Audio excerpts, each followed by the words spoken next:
Ding dong, the witch is dead. Witch old witch, the Sony Spider-Verse witch. Hello everyone, welcome back. I'm here to talk to you about kind of the death of the Sony Spider-Verse. Or well, not the death, the refocus of the Sony Spider-Verse, let's say, into something that I think is a better choice for them, okay? I don't want films to do poorly. I don't revel in seeing something like Craven come out and just everyone talking about how awful it is. I want films to be good. I like watching good films. I like it. I like Spider-Man. I like it. But lately, that has not been what we've been getting. And so it is with a sort of happy heart, I guess, that I have heard that Palik Patel and Tony Vinciquerra are stepping down from Sony. Who are these people? And why is this important? And why should you care? I will answer those questions. My name is Amanda, but some people call me Vamp because that's also my username, VampX13. And today we're gonna talk about the end of the Sony live-action Spider-Verse. Finally, it's been a long time coming. What have we gotten? We've gotten 3 Venom movies that I feel like some would say got worse as they went. I would say the worst one was still Venom 2 for me, Let There Be Carnage. We got Morbius, which actually, I didn't mind Morbius too much. It wasn't the worst thing I'd ever seen. I think it was just because I heard it was like the worst thing you're ever gonna see, and then I watched it and I was like, it was okay, it was fine. And then I watched Madam Web, and Madam Web was awful. It hurt me in places I didn't know I could be hurt. I almost left the theater. It was so bad. Unfortunately. I didn't want it to be bad, but it was. And then we got Craven, which I still haven't seen yet. I'm not gonna lie, I haven't been in like a rush to get to the theater. I'm not in a rush to go see something that I feel I'm not gonna like potentially, and that I feel like I'm just gonna come here and talk for like 15 minutes, 10 minutes, whatever, however long the video ends up being, about how much it hurt me. That's not something I really like to do per se, but this is important news, which is why I'm here to talk about this. And actually it doesn't hurt me because I think Sony is going to be making some changes that will be for the better for all of us. So what's going on is Palik Patel, who was basically in charge of the Sony Spider-Verse, is leaving Sony. Now, apparently, he was also the contact, like the point of contact between Sony and like Tom Holland for the Spider-Man movies. So I don't know what that'll mean or what. I feel like Sony, if they want to play it smart here, should honestly just let Marvel run with that ball and put it all on their shoulders, and then they just get a cut of it, right? Because they own the rights. I think that's the smartest choice that you could do here. But Palik Patel isn't the only one that has stepped down. We also have Tony Vinciquerra, who is also leaving Sony. Palik Patel basically managed Sony Pictures under Columbia Pictures, so that's what his role was. Tony Vinciquerra was the CEO of Sony. And my apologies if I'm saying anyone's name incorrectly. I think I'm saying them right, but just in case I'm not, I'm sorry about that. But Tony is basically leaving as well, so they're both leaving, so we're losing 2 pretty big higher-ups. And before he left, he did a little interview with the LA Times where he talked about just kind of his career at Sony and sort of how he's feeling about leaving and what are his plans for the future, that sort of stuff. And during that conversation, we got one of the spiciest quotes that people were talking about a few weeks ago that I also heard about and that I wanted to talk about. And so I've gone back and I've read the entire interview, and yeah, it's pretty spicy. It's pretty spicy. The gist of it is that Tony said that Craven was the worst sort of film launch that he's had in his career there, and he's been there for 7.5 years, and he doesn't really understand why, because he doesn't think Craven's a bad movie. He basically blamed the failure of Madam Web on the press, crucifying Madam Web, and critics crucifying a film that he said was also a good film. I gotta say, I know I'm a critic, so, Tony might think I'm out to get Sony. I'm really not out to get Sony. I do like a lot of the stuff that Sony does. I mean, but Madam Web, I just cannot abide. It just isn't good, Tony. I'm sorry. It isn't good. Look in the mirror, Tony. look in the mirror and look at what's looking back at you. It's Madame Web. And even with her powers, she's looking into the future thing, and it's just, it wasn't gonna be good. She knows it, I know it, we all know it, okay? Or well, I mean, some people don't. Some people did like it. And to those people, I say, I'm glad you enjoyed the film. I'm glad you had a fun time. But he literally talked about how the reason people didn't go to the theaters is because of the critics, which is probably true. You read that from a bunch of people, a bunch of critics that you follow, especially, that a film isn't good, you're probably gonna believe them, especially, you know, if you trust their taste in something, because you find your tastes line up, or, you know, you feel like they're reputable, then you might not go to see that film, or you might not rush to go. But he said that the streaming numbers were really good for it. The streaming numbers were really good. I'm going to tell you why the streaming numbers were really good, okay? I'll answer that question. Because people have a morbid curiosity, and when we say that it's awful, what that usually means is that a lot of viewers that take the words of critics that they follow will say, I'm not going to watch this, okay, right now.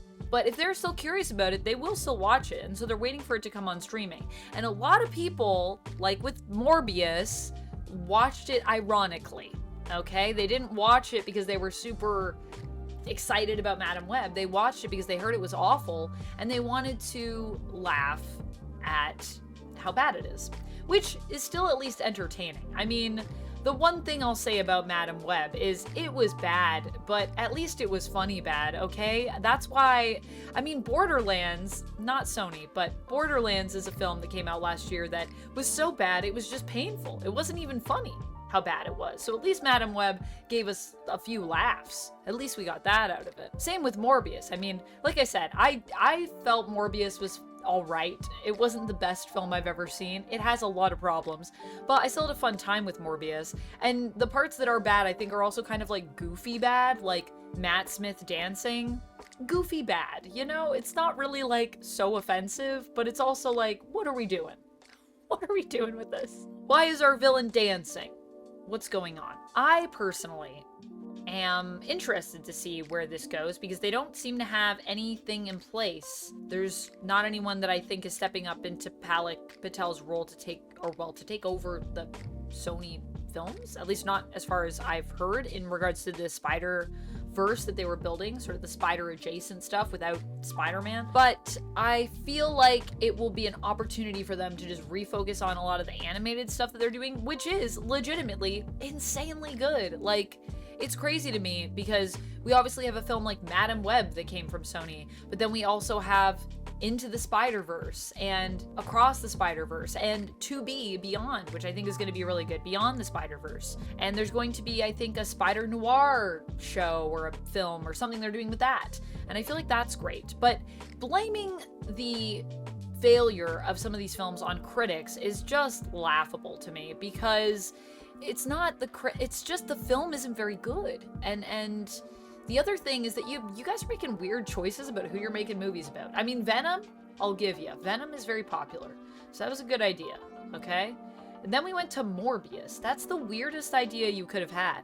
And I love vampires, okay? So I am like the demographic, and even I think that's a weird choice. And then we went to Madame Web. We could have done, there's so many other spider ladies. We did Madame Web, a woman whose powers are just seeing into the future. How do you even make that a superhero movie? Is that what you wanted? We only get to see the heroes in a flash forward vision. Ezekiel Sims is our villain, and he's not even well done in the film. I mean, he's already kind of a weird villain in the comics, and somehow they made him weirder in that movie. There's just really bad ADR in it too. And then from there, okay, so Madame Web, also a strange choice.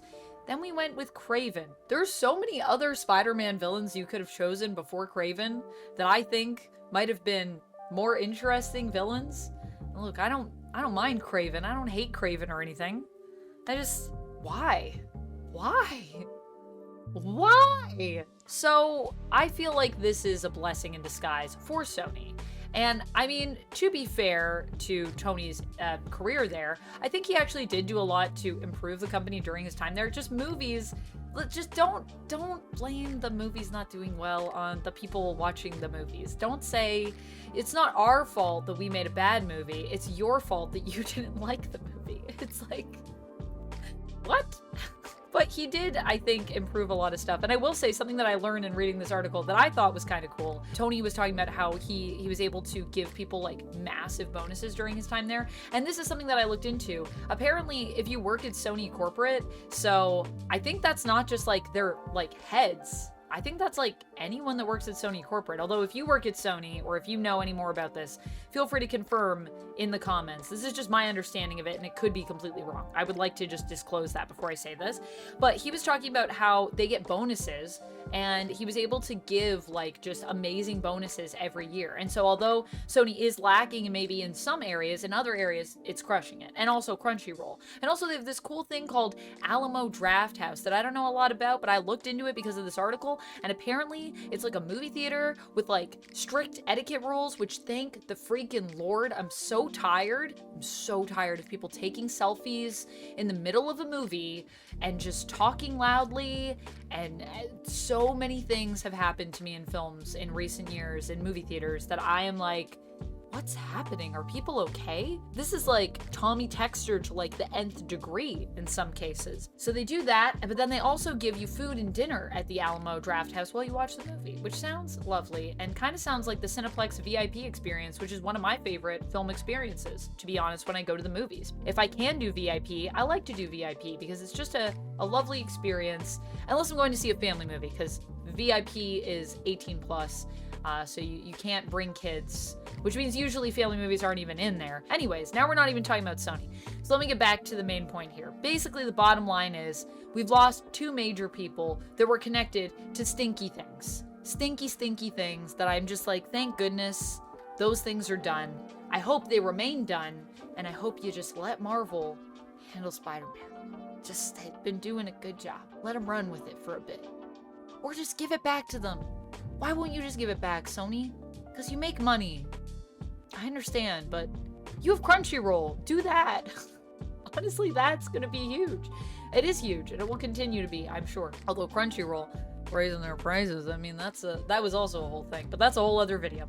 Anyways, that's all I have to say about this. I just wanted to update you on what's going on and give you my thoughts on it, because my thoughts are, praise the Lord. The reign of terror may be coming to an end, and we may just get some good Spider-Man stuff going forward. And I'm very excited to see, you know, what we do with all the SpiderVerse animated stuff. That's been amazing. So let's keep rolling with that, and let's keep crushing it. And they changed up their creative team also a lot last time, I think, and it still was good across the Spider-Verse. It was better, even, somehow. And Into the Spider-Verse is one of my favorite films, like, of all time, but Across was phenomenal, and Beyond I think is going to be even better. That's all I have for this one. Let me know your thoughts on this down in the comments below. How are you feeling about the fact that, you know, some of these people that were there the whole time this went on, that were integral to the process, that they're gone? And does this make you optimistic? Does it make you nervous? Do you still think we're going to continue to get these films and it's just a changing of the guard? Let me know your thoughts down in the comments. I want to hear it. And how do you feel about the future of Spider-Man in general? From comics, Marvel, Sony, across the board. I'd love to talk Spider-Man with you because I love Spider-Man. Even though some of these films were stinky, but it's not Spider-Man's fault. Don't blame him. He's a hero. I'll see you next time, and until then, friends, stay nerdy. Bye!